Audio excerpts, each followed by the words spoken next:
à l'École biblique et archéologique française de Jérusalem, une conférence que vous pouvez le plus souvent retrouver en ligne sur notre compte YouTube. Et ce soir, vous aurez d'autres supports numériques, puisque nous recevons chez lui le frère Olivier Thomas Venard, qui est donc le directeur du programme de recherche La Bible en ses traditions, et qui nous parlera notamment, je pense, j'en suis quasiment certain, au cours de sa présentation, d'une application qui a été développée donc, par ce programme de recherche et qui s'intitule Bible à que vous pourrez bien sûr télécharger. Vous avez le QR code qui s'affiche à l'instant. Donc ce soir, une question qui ne vous occupe pas forcément tous les jours, mais qui est une question qui nous permet d'illustrer une problématique. Moïse avait-il des cornes? Vous savez qu'il y a un certain nombre de représentations de Moïse avec des cornes, et ce sujet a été retenu pour illustrer l'importance de la Bible latine en exégèse et en histoire de l'art. Encore une histoire de rencontre dans laquelle nous allons rentrer ensemble pendant 45 minutes, après lesquelles vous pourrez poser des questions. Donc n'hésitez pas à préparer vos questions à l'avance, et bonne conférence à tous. Merci pour ces bons accueils, cher Père Directeur. Vous avez à l'écran le QR code de l'application Bible Art et l'ensemble du contenu de cette causerie de ce soir et bien davantage. Tout notre travail biblique est disponible pour vous en 3 clics. C'est une Web Progressive Application. Ne la cherchez pas sur les stores, vous l'appliquez directement à partir d'Internet. Quand Moïse descendait du mont Sinaï, il tenait les 2 tables du témoignage et ignorait que sa face fût devenue cornue du fait de sa participation à la parole de Dieu. Mais Aaron et les fils d'Israël, voyant la face de Moïse devenue cornue, craignirent d'avancer plus près. Appelés par lui, ils revinrent, tant à Aaron que les princes de la synagogue, et après qu'il eut parlé, vinrent à lui aussi tous les fils d'Israël. Il leur prescrivit tout ce qu'il avait entendu du Seigneur sur le mont Sinaï. Ensuite, toutes les paroles achevées, il se mit sur la face un voile qu'une fois introduit auprès du Seigneur et parlant avec lui, il retirait jusqu'à ce qu'il ressortît. Et alors il disait aux fils d'Israël tout ce qui lui avait été commandé. Eux voyaient qu'à sa sortie, la face de Moïse était cornue, mais lui se couvrait la face de rechef s'il avait alors parlé. Voici une traduction inédite d'un texte jamais traduit en français, qui est la Bible latine telle qu'elle existe au 5e siècle, au début du 5e siècle, donc ce que l'on peut faire de plus proche, si vous voulez, de la traduction de Saint Jérôme. Moïse avait-il des cornes? Toute l'histoire de l'art occidental, depuis au moins le XIIe siècle, suivant la version latine des Écritures, que je viens de vous rappeler, affuble Moïse d'appendices cornus.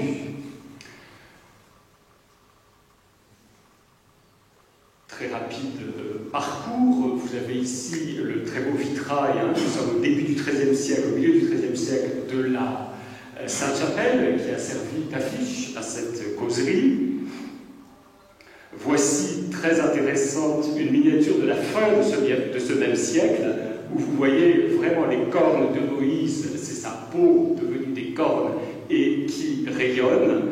Vous voyez au-dessous l'épisode du veau d'or, et j'attire votre attention sur le fait que son cornu ici, Moïse, représenté dans 2 postures, et le veau, bien sûr, il faudrait traduire le jeune taureau en réalité. Repérez également les chapeaux cornus, typiques des Juifs de l'époque. Si l'on avance vers le XVe siècle, figure de Moïse un peu plus inquiétante, vous le voyez très chevelu et cornu, à côté de Jésus, les 2 législateurs réunis ensemble, mais ce personnage cornu à côté du Christ avec son herbe cruciforme commence peut-être à évoquer un autre personnage cornu dans l'inconscient chrétien. Et bien sûr, Si nous avançons toujours davantage, nous trouverons le célébrissime Moïse cornu de Michel-Ange, sur lequel une conférence entière serait possible. Je signale simplement une hypothèse assez récente de 2008 d'un historien de l'art, selon lequel cette statue devait être placée à 3,75 m de hauteur, et probablement que les spectateurs n'eussent point vu les cornes, mais plutôt une espèce d'effet lumineux dans la chevelure de Moïse. Nous avons sur l'application, et je vous y renvoie, de très beaux textes de Sigmund Freud, un peu délirants, interprétant non pas tant les cornes de Moïse que les tables qui semblent être en train de tomber. Vous voyez comme il est beau avec ses deux petites cornes. Et vous voyez que dans la tradition iconographique des cornes de Moïse, eh bien c'est quand chez Ribera, qui a d'ailleurs une exposition sublimissime à Paris en ce moment, qu'on ne saurait trop recommander, chez Ribera, ces cornes ne sont plus que des rayons de lumière, un peu ridicules peut-être, par rapport aux cornes précédentes. Philippe de Champaigne se contente d'amorcer quelque chose dans la chevelure, avec Gustave Doré, on est déjà près de Cécile B2000, n'est-ce pas, ou c'est l'inverse qu'il faudrait dire. Notre très cher James-Jacques Tissot présente des rayons lumineux, et puis, last but not least, dans cette très bref parcours, les 4 points sur le caillou de Chagall, où on est entre des espèces de cordes d'antinope et des rayons lumineux. Donc le Moïse est dans notre inconscient collectif, en moins en Occident, affublé de ces cornes liées directement au texte latin des Écritures. Ces cornes ne doivent évidemment pas faire naître chez l'aimable lecteur ou spectateur de doute sur la fidélité de l'épouse de Moïse, Séphora. Personne ne l'a jamais soupçonné, que je sache. Il pose en revanche une passionnante question biblique, et en l'approfondissant, on confirmera une fois encore que la trace écrite du Verbe de Dieu est une partition polyphonique dont il faut entendre toutes les voix, hébraïque, grecque, latine, que sais-je, et qu'en particulier la voix latine du génial Saint Jérôme mérite bien le regain d'intérêt que lui portent les exégètes, en particulier ici à l'école biblique. Donc je structure mon propos d'une façon extrêmement simple. Non, Moïse ne portait pas de cornes. Oui, Moïse portait des cornes. Et finalement, que dit le texte? Non, Moïse ne portait pas ces ridicules cornes, disent de grandes autorités. Plusieurs pères de l'Église, je ne vais pas les énumérer, mais vous avez la note, Clément d'Alexandrie, Origène, Cyril d'Alexandrie, Grégoire de Nice, préfèrent insister sur le thème de la lumière, de la révélation et de l'esprit qu'il avait rendu éblouissant pour son peuple, et il y a cette malheureuse expression de corne. Je vous renvoie à cette grande note en tradition chrétienne. Certains ont imaginé, pour aller plus vers le Moyen-Âge, qu'il s'agit en fait d'une bête erreur scribale. Avant le 8e siècle, a-t-on imaginé, la Bible latine, donc de Saint Jérôme, aurait proposé coronatus, couronné, le cornatus actuel étant dû à l'inattention d'un copiste sur une voyelle. Cependant, les commentaires de Jérôme lui-même sur le passage démentent une telle hypothèse. À l'âge d'or de la patristique, quelqu'un que nous aimons beaucoup, les dominicains, Thomas d'Aquin, lui-même cherche à euphémiser, sinon à supprimer le symbole. Je le cite ici. Il s'efforce d'éviter les cornes, et ce qui est intéressant, c'est qu'il reproche aux imagiers de son époque d'insister sur ces cornes. Il le fait en commentant 2 Corinthiens 3, 13, 16, vous vous rappelez, où Paul explique que la lecture christique de l'Écriture consiste à retirer le voile dont Moïse cachait la métamorphose glorieuse de sa face, et que ses auditeurs, puis ses lecteurs, ne pouvaient comprendre. Citation de Thomas d'Aquin. L'apôtre argumente d'après le récit de l'Exode, où notre texte porte que le visage de Moïse avait des cornes. Ubi litera nostra habet quod Moïses habebat faciem cornutam. C'est une face cornue, dotée de cornes. De telle sorte que les fils d'Israël ne pouvaient tenir leur regard fixé sur la face de Moïse. Un autre texte porte que le visage resplendissant de Moïse, faciet splendidam, ce qui est meilleur. Il ne faut pas comprendre qu'il portait des cornes à la lettre, comme certains le peignent, mais que son visage émettait des rayons qui semblaient des espèces de cornes.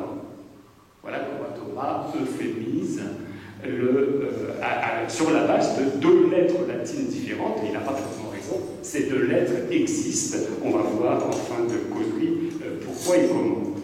Dans sa réticence, et c'est important de le dire ici à Jérusalem, Thomas qui a un grand amour pour les Juifs. Je rappelle que Thomas d'Aquin présente tous les rites de l'Ancienne Alliance comme des sacrements.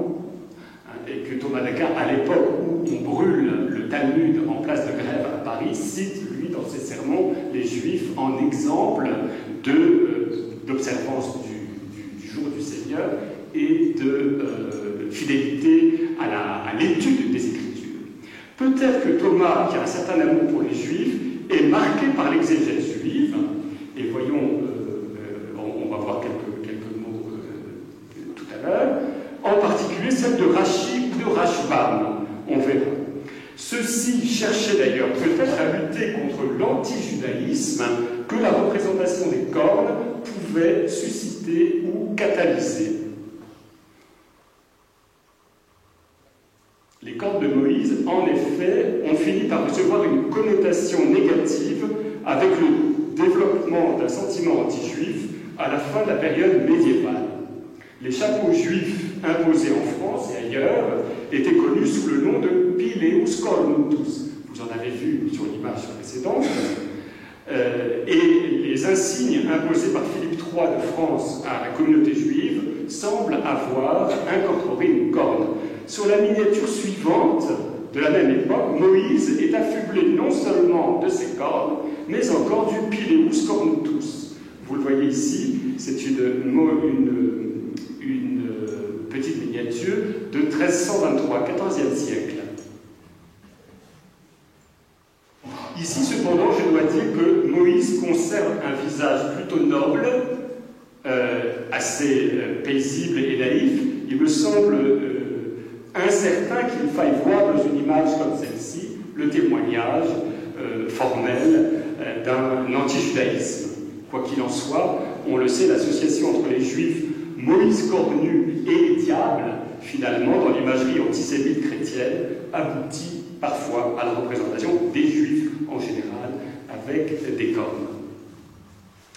Non, donc, dit Thomas d'Aquin, pas de cornes, sinon au terme d'un littéralisme sot. Et c'est tout simplement un contresens sur le texte, disent finalement, finissent par trancher les autorités juives, et nous y venons. Alors, dans l'Antiquité, on avait déjà eu une interprétation, et on verra qu'elle est fondée sur le texte grec et non pas sur le texte hébreu, chez Philon d'Alexandrie, de ces cornes en termes de jet d'une lumière aussi intense que celle du soleil. Je cite ici Philon d'Alexandrie.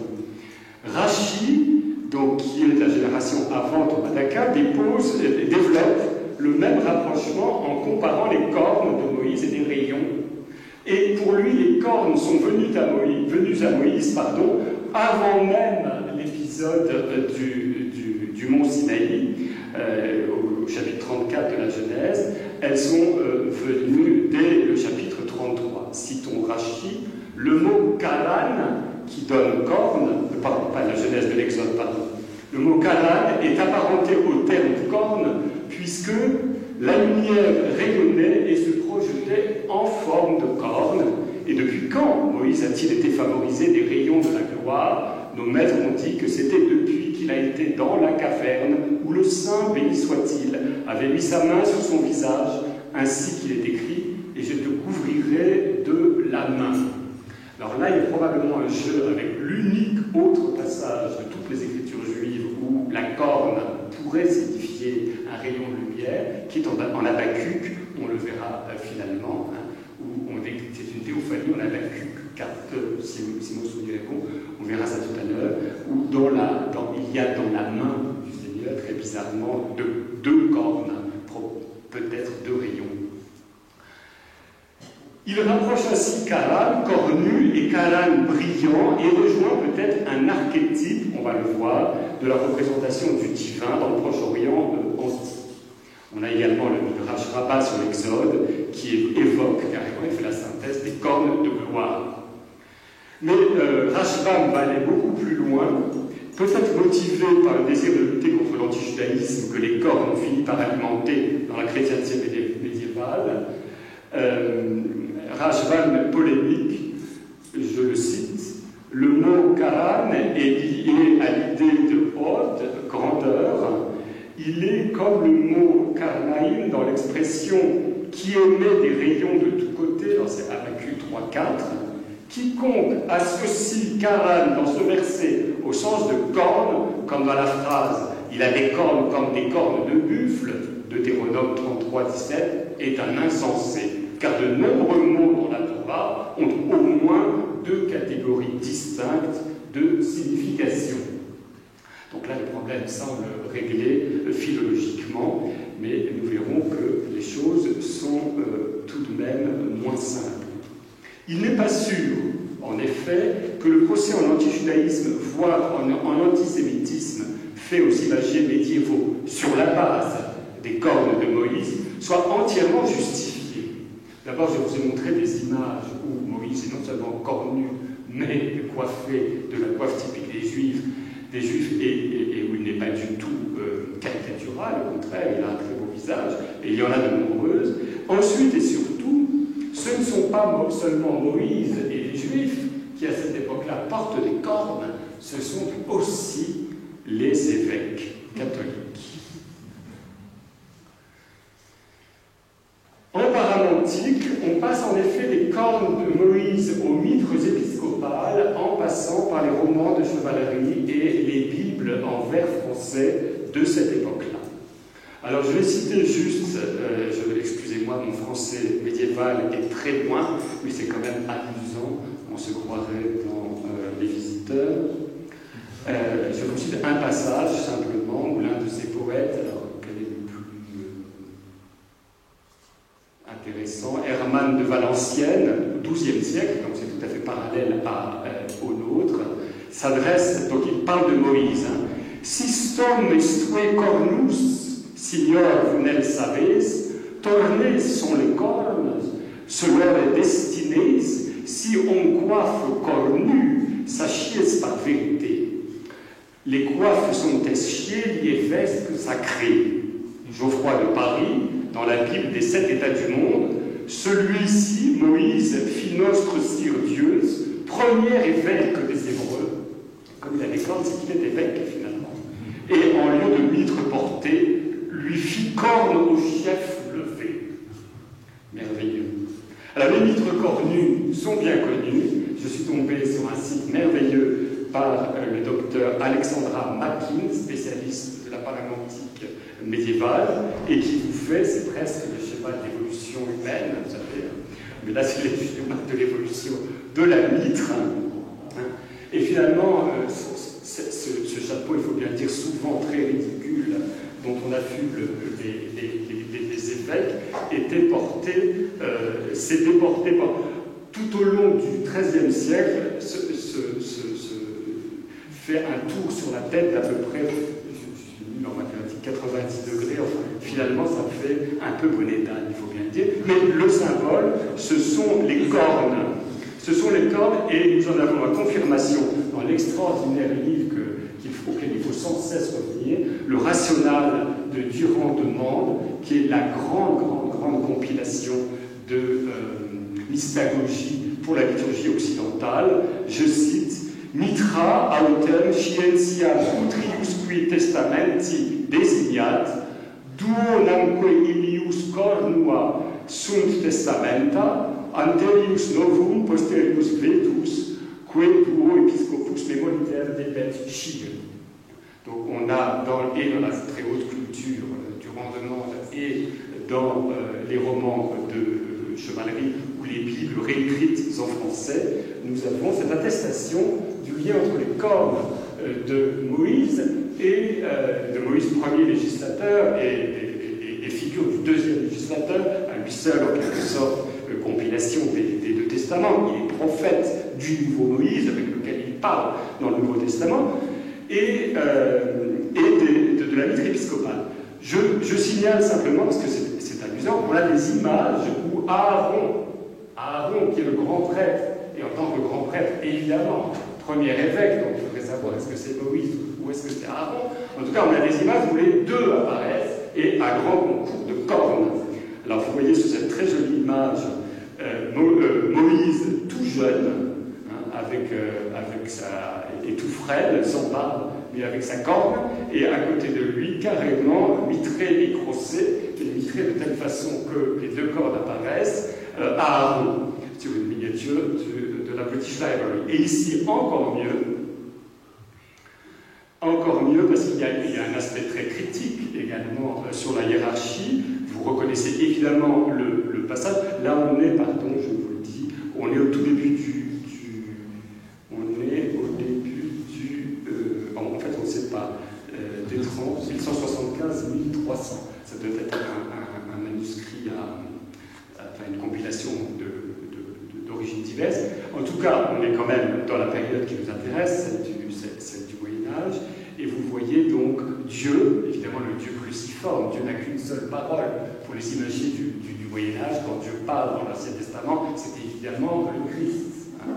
Donc vous voyez Dieu qui donne à Moïse les tables et commandements. Moïse qui a deux cornes étranges et qui ne sont pas caricaturales, simplement d'évocation, on va dire, rouge des cornes. En revanche, Aaron, et c'est bien Aaron, vous voyez, il a le fameux rameau d'Aaron. Aaron est en évêque complet avec sa mitre bicorne, et il est, je trouve l'image très frappante parce qu'il est vraiment entre la contemplation qui se passe là-haut et la nécessité, si j'ose dire, d'exercer son pouvoir sur le peuple qui, comme un seul homme, adore une autre chose cornue. Il y a trois jeux de cornes dans cette image, celle de Moïse, celle d'Aaron, et comme vous voyez, celle du veau d'or, du jeune taureau d'or. Donc ne nous empressons pas de lier trop vite les cornes de Moïse dans l'imagerie du Moyen-Âge et un anti-judaïsme, puisque nous voyons que ces cornes apparaissent également à l'intérieur même de la ritualité catholique et au sommet de la hiérarchie sur la tête des évêques. Il y aurait alors beaucoup à dire sur la connotation négative, voire diabolique des cornes, qui est quand même relativement postérieure. Les cornes symbolisent dans la Bible souvent une puissance positive, voire carrément celle de Dieu, de Samuel 22.3. Leur diabolisation n'a pas beaucoup de justification biblique. Et par exemple, ça je ne résiste pas au plaisir de vous montrer, ça ne va pas donner de la peine, il faut à Saint Jérôme tout un petit développement herpétologique pour doter de cornes le premier serpent tentateur. Parce que si finalement le diable a des cornes, et si celui qui parle à Ève doit avoir des cornes, et qu'il avait là d'un serpent, il faut donc trouver le serpent qui a des cornes. Alors il l'a trouvé, je vous le montre, vous voyez, comme il est mignon avec ses petites cornes. Là vous l'avez en grand, un peu plus menaçant.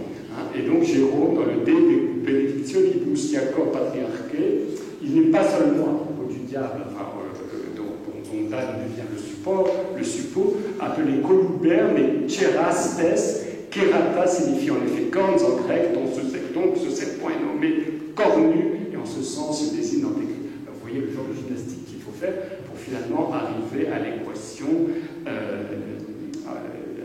d'un diable cornu, simplement sur la base biblique. Quant à savoir donc comment les cornes ont poussé au diable et à ses sbires, c'est une autre question, c'est un dossier que j'ai commencé à ouvrir, qui est tout à fait intéressant, mais qui a plutôt à voir avec la mythologie ou le renouveau de la mythologie gréco-romaine parallèle aux affaires bibliques. Donc voilà, Moïse, non, n'a pas de cornes pour toutes ces raisons. Maintenant, Moïse, oui, a des cornes, De fait, l'interprétation diabolisante ou anti-juive qui en a parfois été faite apparaît comme un parfait contresens à plusieurs égards. Premièrement, pour des raisons historiques, les cornes dans le milieu où s'élaborèrent les traditions consignées dans la geste mosaïque de l'Exode ont une connotation positive. Certes, le récit ne place pas les cornes sur la tête de Moïse, mais dans la prolongation de sa peau, ce qui a été très bien montré sur les images que je vous ai fait voir tout à l'heure. C'est vraiment des cornes dans le prolongement de son visage. Cependant, certaines représentations égyptiennes aussi placent des cornes au temple, aux joues ou à la mâchoire du pharaon. En Mésopotamie, en Canaan aussi, la corne marque la force d'un dieu. Et les Hébreux y voyaient un signe de puissance divine. J'ai rassemblé ici quelques images, on ne va pas les commenter toutes, et vous voyez ici le pharaon entre deux divinités, et évidemment, comment dirais-je, Hathor et Osiris, ici avec les cornes de vache typiques dans le monde égyptien d'une divinité. Nous avons ici la stèle de la victoire de Naram-Sim en Mésopotamie, où à nouveau on a peut-être un petit monarque devant un dieu, ou peut-être plus exactement le monarque en voie de divinisation. En tout cas, là, les cornes sont tout à fait immanquables.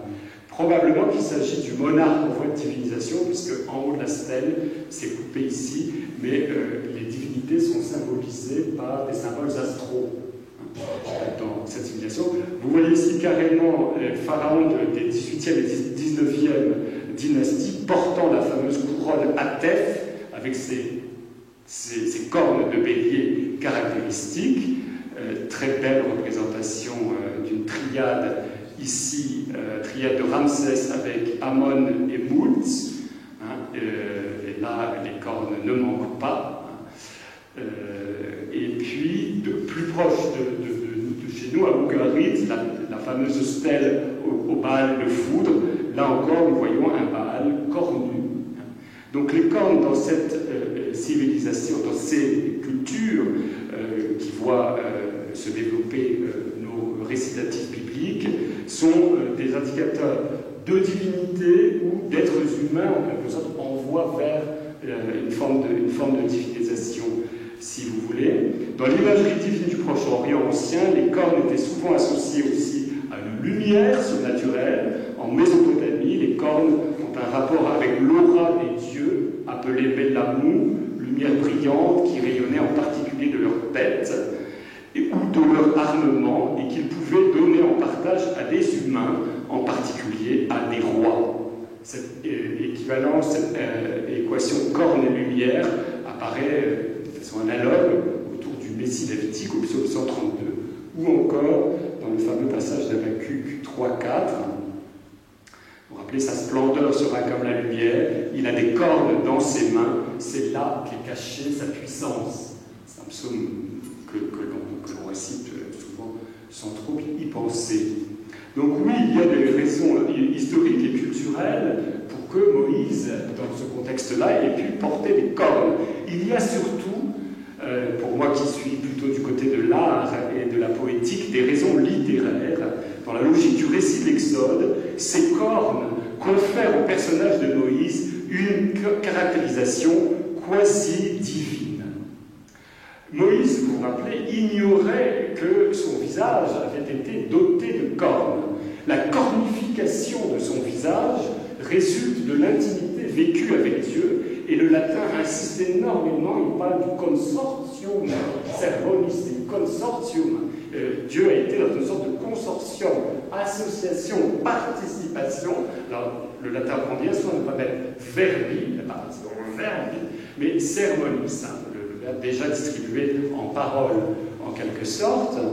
Et des qualités quasi-divines, on vient de voir ce que connotent les cornes dans ces cultures, on déteint jusque sur le physique de Moïse, qui du coup est redoutable.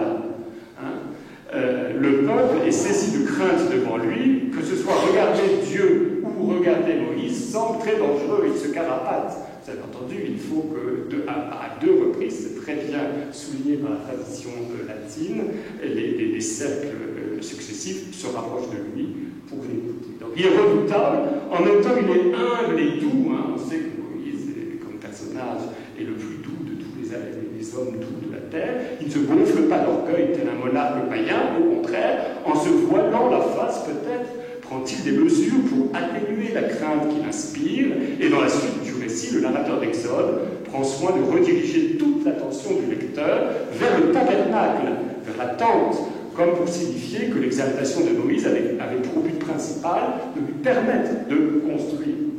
Cela dit, il est les deux, il est redoutable et humble et doux. Il n'en demeure pas moins que ce voile empêche de voir la face de Moïse, un peu comme on ne peut pas voir la face de Dieu sans mourir.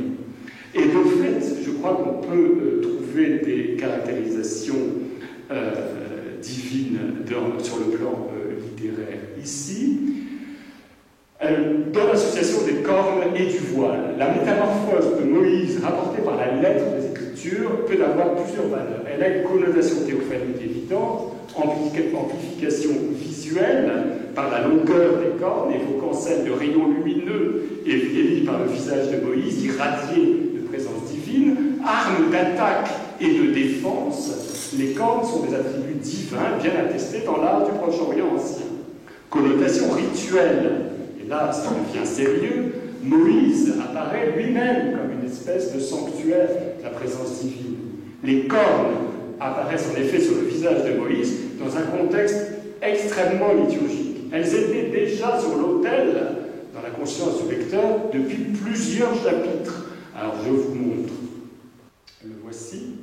Elles étaient déjà sur l'autel et vous savez qu'à deux pas d'ici, au musée d'Israël, vous pouvez voir ce fameux autel à cornes, retrouvé en 1974, si mon souvenir est bon, et avec toute une histoire sur le symbolisme de ces cornes. Mais on est quelques chapitres avant le nôtre. Ces cornes étaient déjà sur l'autel, spécialement dans la version grecque des Écritures. Le contexte rituel est encore accentué par le mot voile qui est employé dans les versets suivants. Le mot qui est employé dans notre petite péricope pour expliquer que Moïse se couvre la face d'un voile est un apas qui n'apparaît nulle part ailleurs dans les Écritures en hébreu. Les traducteurs juifs en grec ont employé le terme kaluma, qui est le même mot qu'ils vont employer pour désigner le voile dans le temple. Donc, vous voyez, le contexte est extrêmement rituel, là, ce n'est pas en vain qu'au Moyen-Âge, la mitre elle-même, la récupération, l'univers liturgique a une espèce de continuité d'un testament à l'autre. Moïse apparaît ainsi tel le temple, médiateur divin à l'instar de l'autel muni de cornes, voire du saint séparé du peuple par un voile. Ce n'est pas le saint des saints, il y a un deuxième voile, mais le saint du moins séparé du peuple par un voile. Les cornes, par ailleurs, étaient sur l'idole du veau d'or, plutôt du jeune taureau qu'avait construit Aaron, Moïse ayant détruit l'idole et refusant la représentation de Dieu, remonte sur le Sinaï. Quand il redescend, c'est lui qui porte les cornes, non pas de la fidélité de son épouse, mais de la puissance et de la médiation de cette puissance divine, et il prend d'une certaine façon la place du veau d'or. Vous voyez comme c'est redoutable. Vous voyez comme c'est redoutable, et il y a de fait des traces d'une divinisation en cours de Moïse. On y reviendra. Tout cela peut créer, bien sûr, une typologie christique. Je parle là pour la Bible latine. Évidemment, Moïse, nouveau Moïse, premier législateur, deuxième législateur. Moïse qui annonce que Dieu suscitera, on pourrait traduire ressuscitera, un autre comme lui. Dans le Nouveau Testament, Jésus sera décrit comme le temple, et plus que le temple, et comme l'autel, et comme la victime, et comme le Dieu même du sacrifice ultime, entre Adonai et son peuple, si bien que Moïse apparaît bien ici comme un type du Verbe incarné. Bon, je n'y reviens pas, c'est toute la typologie mosaïque qu'il faut. On a des notes de synthèse très approfondies sur ce sujet. Donc, oui, il porte des cornes pour des raisons historiques et de culture historique. Oui, il porte des cornes pour des raisons littéraires. Et oui, il porte des cornes, vous comprenez, pour des raisons théologiques à travers cette typologie. La gloire descendait en un homme, Exode 34, 29-35. La gloire descend dans la tente. Ensuite, les deux messagers de Dieu, sauveur et face, vont se retrouver dans le Nouveau Testament. Et puis, finalement, vous vous rappelez 2 Corinthiens 3, 7, 4 et 6 interprètent la scène en termes d'Ancienne et Nouvelle Alliance, prolonge l'analogie, voile sur le visage de Moïse, voile devant le sanctuaire, voile sur la Torah, et Jésus dévoile tout. Un dernier élément très important sur le plan littéraire, pour souligner que ces cordes s'inscrivent vraiment dans une caractérisation quasi-divine de Moïse, la façon dont Moïse se comporte avec leur peuple et leur réaction à son égard après sa transformation fait un écho et presque un parallèle à celle dont Dieu lui-même interagit avec Moïse et les Israélites dans la narration qui précède. Dieu appelle Moïse et les Israélites. Comme Moïse va, après sa transformation, les appeler, le peuple revient vers Dieu comme il revient finalement par Moïse. Dieu parle à Moïse et à Israël comme Moïse parle. Toute la succession des actions est calquée d'un récit à l'autre. Le risque est alors grand serait grand de prendre Moïse comme une espèce de Dieu. Il pourrait être renforcé par, je vous l'ai dit, par la séquence narrative de l'adoration de l'idole cornue et de Moïse lui-même. À la toute fin de la Torah, à la toute fin du Deutéronome, je vous rappelle que le récit de la mort de Moïse multipliera des indices, laissant penser qu'il a été enlevé auprès de Dieu plutôt qu'il n'a subi une mort ordinaire. C'est pour ça que Moïse va rejoindre les 2 ou 3 autres personnages qui sont, si j'ose dire, en réserve de la République dans l'Ancien Testament, Enoch et Élie. Et que Moïse va être disponible, notamment pour les apocalypticiens, à travers des textes comme l'Ascension de Moïse, pour revenir. Il est mort, mais il n'est pas mort. D'ailleurs, dans le Nouveau Testament, avec Élie, ils parlent ensemble au nouveau Moïse. Une forme de divinisation de Moïse est attestée, vous le disais-je, modestement, mais cela existe dans la tradition juive. Je pense au dramaturge juif d'Alexandrie au IIe siècle avant Jésus-Christ, Ézéchiel le tragédien, qui, dans l'Hexagoguet, donc l'Exode, mis en vers grec, présente un Moïse qui s'approche du trône divin et s'assoit dessus. On peut penser également à des textes apocalyptiques, peut-être comme l'Ascension de Moïse, mais aussi ici, à Saint-Étienne de Jérusalem, au récit de la lapidation d'Étienne. Vous vous rappelez qu'Étienne, il est accusé de blasphémer contre Dieu et contre Moïse, avec cette espèce de parallèle, ce qui est évidemment, les deux sont distingués. Donc Moïse n'est pas Dieu, mais on voit qu'il a atteint une forme d'autorité extrêmement haute, et qu'il y a donc aussi un risque à ce niveau-là. J'en viens à la fin de mon exposé. Donc, vous voyez, on a de très bons arguments pour dire non, ne portez pas de cornes, de très bons arguments pour dire oui, portez des cornes. Venons-en enfin à ce que dit le texte. Il y a de bonnes raisons philologiques de penser que le texte lui-même évoque des cornes. Et il faut ici faire un tout petit peu de sémantique du terme hébraïque keren, karan. Karan est apparemment un verbe dénominatif dérivé du nom keren, corne. Le verbe lui-même n'apparaît que 4 fois dans la Bible, justement dans notre passage, et une autre fois dans le psaume 69-30, où il désigne très clairement le fait de porter les cornes. En bonne philologie, ça ne fait pas un pli. D'un côté, c'est très clair, de l'autre côté, ça l'est moins. Enfin, le nom lui-même est utilisé des dizaines de fois et toujours dans le sens de corne. D'abord celle de l'animal, puis, j'ai insisté, vous avez ici toutes les références, celle de l'autel. Et l'image va revenir finalement à la toute fin de la Bible, même auprès du bon Dieu au ciel dans l'Apocalypse, il y a encore des cornes sur l'autel. Par métaphore, le nom de corne devient aussi symbole de puissance, de bien ou mal utilisé. Si le verbe vient du nom, alors Karam suggère bien que le visage de Moïse était cornu d'une certaine manière. C'est le raisonnement solide d'Aquila, suivi par saint Jérôme, auquel on se rallie, vous avez vu dans ma traduction de la Bible latine du 5e siècle, car l'option exclusive pour la lumière, je vous ai cité tout à l'heure Rashbam, au XIIe siècle, apparaît comme une explication ad hoc plus fragile. La seule autre attestation qu'il a du mot corne dans un sens autre que corne, c'est une seule attestation, et finalement quand même pas si clair, ce passage d'Habakkuk. Cela dit, admettons-le, exceptionnellement, le terme s'irise de connotation solaire. En Habakkuk 3,4, Adonai, il écrit ainsi: le rayonnement devient comme l'éclair, deux cornes lui sortent de la main. Là est le secret de sa force. C'est pour ça que tout à l'heure, en disant que Moïse a reçu les cornes quand Dieu a mis la main sur lui dans la grotte, probablement c'est parce que Dieu avait ses cornes. Je suppose qu'il y a ça derrière, ce qui est très beau et très poétique.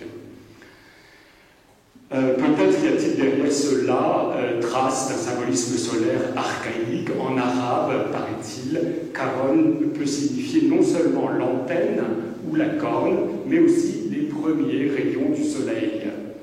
Donc on peut imaginer le visage de Moïse devenu cornu à la façon d'un soleil, d'un dieu rayonnant de lumière.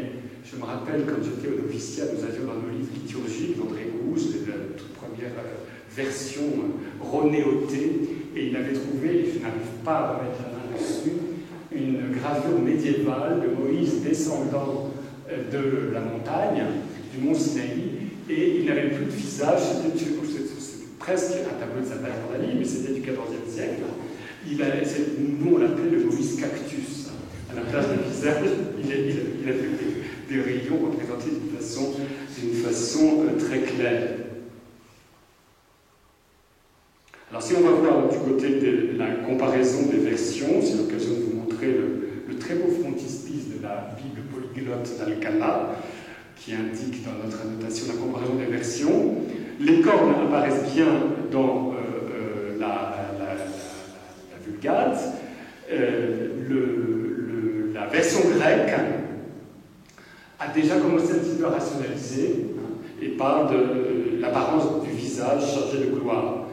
M, donc le texte massorétique, Karan, généralement traduit rayonner, briller, ça semble être plus une paraphrase, être cornu ou avoir des cornes, semble une traduction très justifiable. On va voir pourquoi.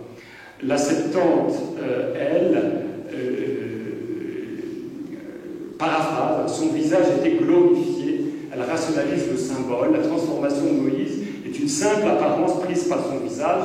En effet, Dieu seul rayonne véritablement de gloire. Donc, il y a dans cette façon de traduire déjà une interprétation. Aquila, que nous connaissons par Jérôme, Aquila, traducteur grec des Écritures, et qui veut revenir contre la Septante souvent à plus de littéralité, conserve l'image littérale. L'apparence de son visage était devenue cornue. On le connaît par Jérôme dans son commentaire sur Amos, en particulier, j'ai mis ici la référence. Jérôme, cornuta esset facies sua, ne traduit pas ici la peau, dont il est question, la peau de son visage était devenue cornue. Peut-être considère-t-il cela comme une expression périphrastique pour insister sur la transformation du visage tout entier. Plus généralement, j'ai conclu avec un très grand savant, ancien élève de l'école biblique et précurseur précurseur des travaux en exégèse différentielle. J'ai nommé Julio Treboyer. On aimerait bien voir revenir ici un jour. L'un des aspects intéressants de la Vulgate réside dans les lectures d'Aquila et de Simac que le texte latin permet de retracer. Tout cela confère à la Vulgate une valeur critique inestimable, bien que l'intention de Jérôme n'ait pas été précisément d'établir un texte critique. Et sur cette dernière phrase, je vous laisse. L'intention de Jérôme, c'est l'objet de nos recherches incessantes à la Bible dans cette tradition, et j'espère, j'avais fait une conférence là il y a un an sur le sujet, j'espère, pourquoi pas, pouvoir y revenir. Quelle est l'intention de Jérôme, du grammairien Jérôme, quand il traduit les Écritures? Merci pour votre attention.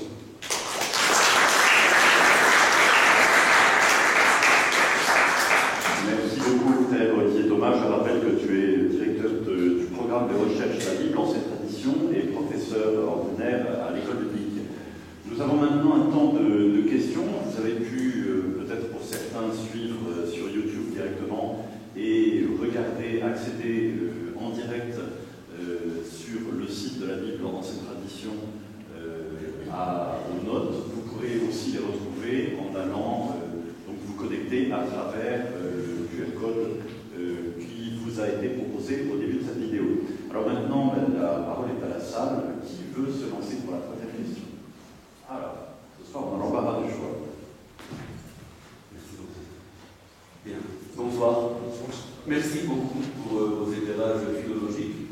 J'aimerais, avec votre permission, une question de non-initié, mais j'aimerais, avec votre permission, revenir sur le verset d'Exode 34, 29, dans la Bible massorétique, en hébreu, où on peut lire « Moshe lo yada ki karan or panav medabro ito ».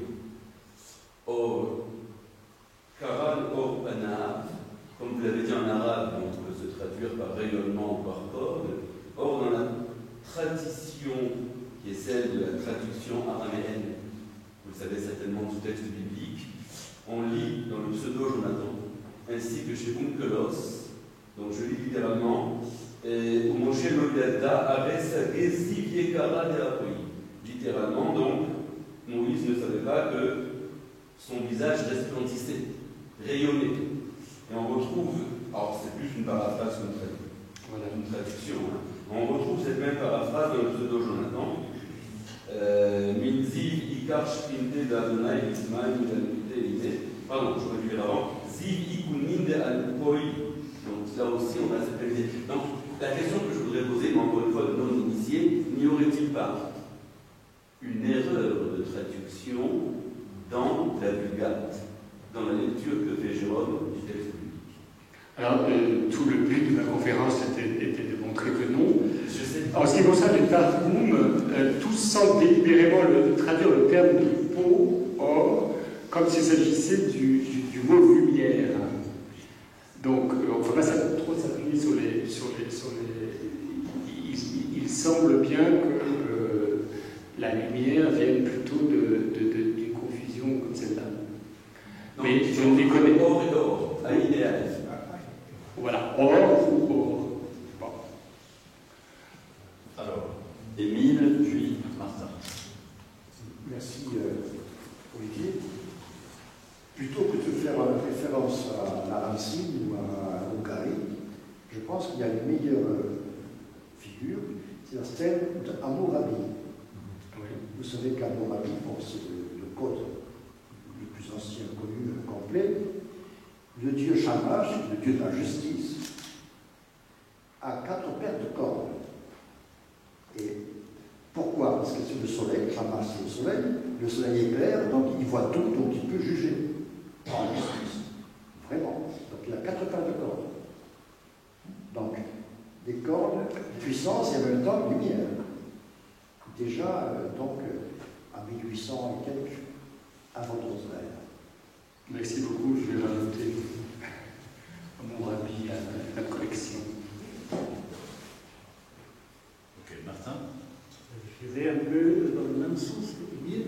Y a-t-il pas une sorte de jeu de mots là dans le texte biblique? Et couronne cornue, bien connue d'Ougarit et d'autres iconographies. Mais pour, disons, un peu interpréter cela, on prend le jeu de mots que Karen peut aussi signifier des rayons. La peau donne de la lumière, des rayons, pour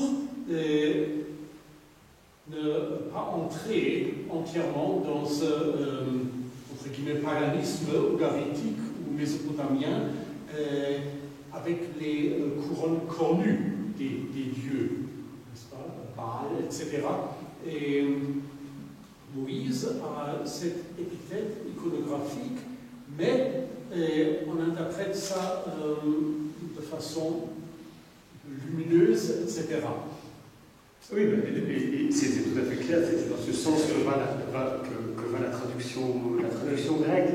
Cela dit, il me semble que quand on analyse le sens de Karan, de Keren, dans l'ensemble de la Bible hébraïque, les moments où il s'agit de rayons lumineux, en fait, on n'a pratiquement qu'un seul cas, c'est le fameux Habakkuk.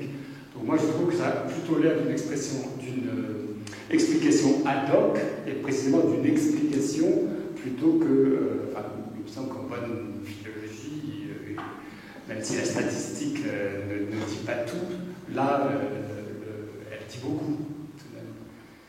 Et Aquila et donc Jérôme suit Aquila sur ce point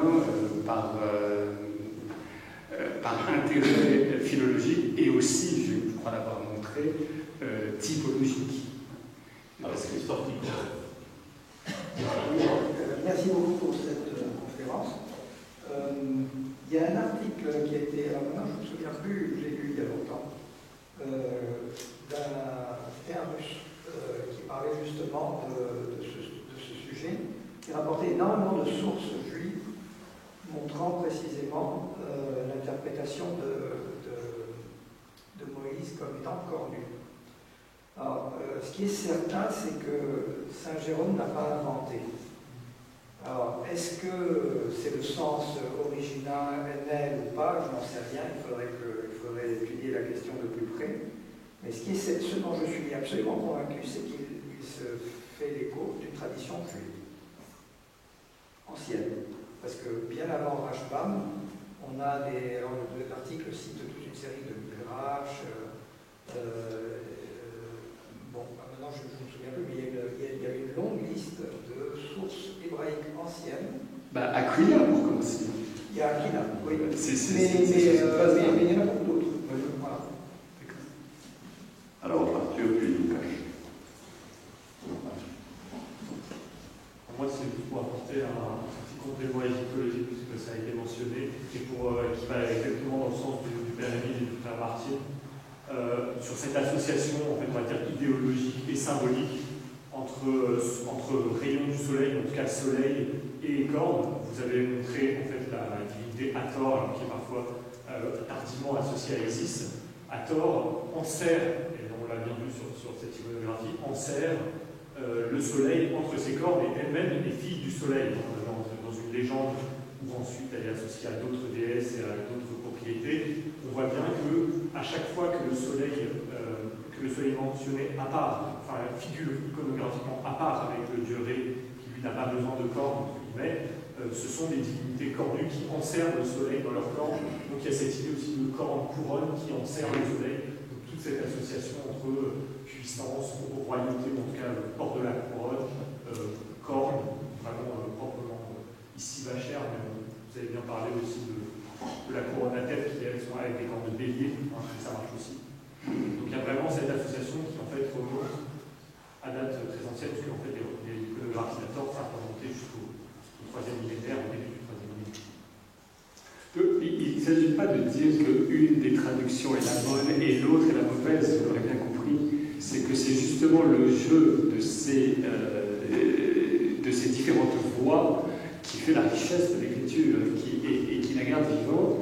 Et l'intérêt pour nous de nous replonger dans la Bible latine du 5e siècle, c'est qu'on a justement une œuvre de synthèse Jérôme qui a sous les yeux une espèce de texte proto-masorétique, celui qu'il trouve chez les rabbins qui les kidnappent et qui achètent des manuscrits en Palestine, les différentes versions grecques et les versions vieilles latines. Et c'est tout ça qui est dans son chaudron, et c'est à partir de tout ça qu'il fait ses choix, si bien que le texte que nous avons est vraiment un texte carrefour. Je parlerai de la Bible latine du 5e siècle, bien avant que le Concile de Trente, d'abord les dominicains et un certain nombre d'autres savants, puis le Concile de Trente fasse un grand savonnage dans tout ça et standardise le texte. Alors, frère Lucas. J'ai une question qui concerne plutôt le monde latin. Donc déjà, en rigolant, on parlait de ces connotations négatives.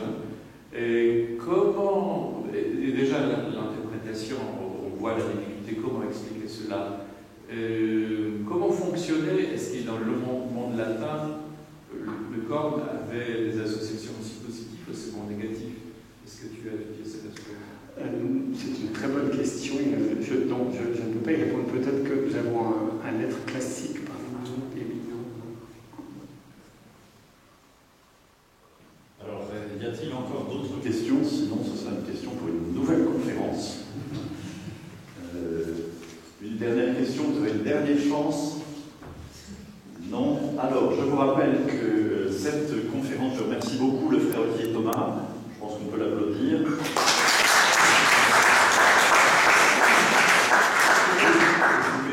Je peux dire juste une chose. Ce que vous avez vu sous les yeux, c'est notre laboratoire de recherche, en fait. D'ailleurs, j'ai pris des notes directement en révisant à partir des très bonnes suggestions qui ont été faites. Notre laboratoire de recherche, c'est sur cette interface que des dizaines d'entre nous, dans le monde entier, travaillons pour retraduire et enrichir. Et ce qui vous est proposé à travers le QR code, Bible Art, filtre dans cette énorme base de données maintenant l'état actuel de notre traduction de la Bible latine du 5e siècle. Il fallait qu'on en choisisse une, qu'on a choisi d'accord. Mais sur le site lui-même, vous avez les autres versions traduites et uniquement les notes avec du contenu multimédia pour que ce soit un petit peu rigolo. Vous avez aussi de la musique et des vidéos, je vous le signale. Juste pour vous dire. Et nous avons, c'est l'occasion de rendre hommage publiquement notre frère Kevin Stevens, qui est ici l'administrateur de l'école, et le programmeur extraordinaire de cette base, de cette plateforme de travail, qui existe depuis une quinzaine d'années maintenant, et qui n'a jamais bugué. Nous n'avons jamais rien